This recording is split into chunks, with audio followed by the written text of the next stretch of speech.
lots of reasons why people voted Brexit, but many of them are covered by one word: sovereignty.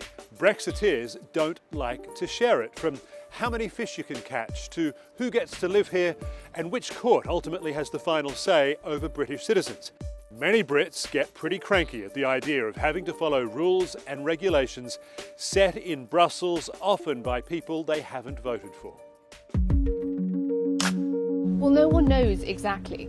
Parliament's wrestled power back, and the Speaker is now breaking with parliamentary convention, so it's even harder to tell the direction than ever. Hardline Brexiteers still want a clean break from the EU, while more pro-EU MPs want to try and mitigate the economic impact of leaving. All the while, Theresa May is still struggling to discipline her party and command authority, and it seems the only thing MPs are willing to unite on is avoiding a no-deal Brexit.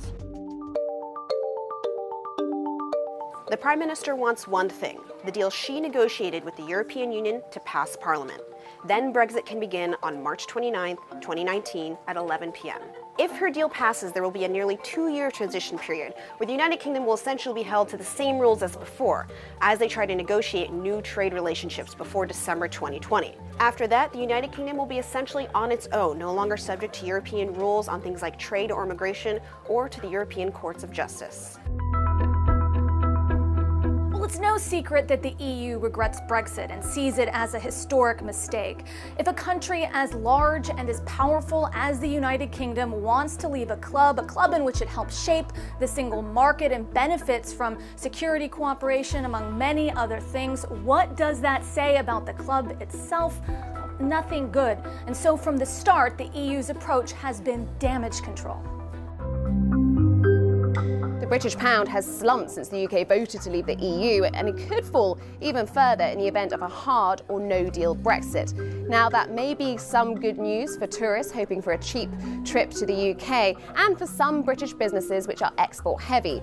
But it's bad news for many. The cost of living for Brits is rising as imports become more expensive, and it's a similar story for some British businesses which have to import more materials. Plus, all the uncertainty over what the future trading relationship will be between the UK and the EU, well, that's forced some businesses to already hit their contingency plans. Big banks, for example, have already moved some operations from the UK to the EU. If Theresa May's deal gets approved, then Brexit will be partly sorted on March 29th, then a little bit more sorted sometime before the end of 2020. Simple. If she fails, as most people expect she will, a few things could happen. She could try renegotiating with the EU, her government could collapse, there could be a general election, a second referendum, a request to extend Article 50, the scrapping of Brexit altogether, or even a no deal.